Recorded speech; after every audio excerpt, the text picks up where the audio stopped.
Hi, I'd like to welcome all of you. You're here today to hear David Rowland, the formulator of Vitamos products. He is a wealth of knowledge on the topic of the arterial cleansing and bypass the bypass.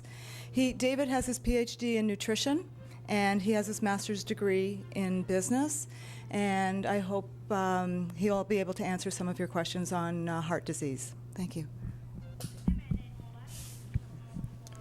Thank you, Shelley. I'm really glad to be here. Now, heart disease is our nation's #1 killer. It didn't used to be that way, and it doesn't have to be that way. The first recorded heart attack was in 1910.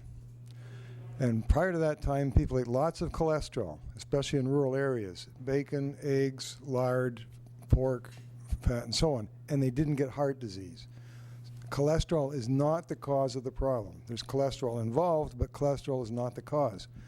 So what we have today is a formulation that can reverse the damage to the arteries that causes the heart disease and strokes, and also it can be used as prevention, but we can get our bodies back to the health that our pre-1910 ancestors had.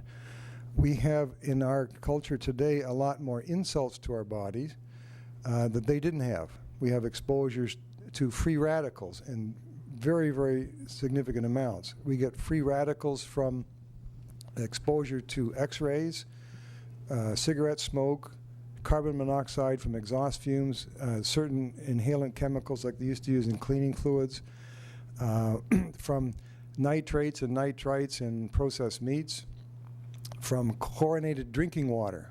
That turns to chloroform in your body, and also chlorinated swimming pools. And also from something called polyunsaturated oils, which are very chemically unstable. I'll talk more about that later. And also constipation.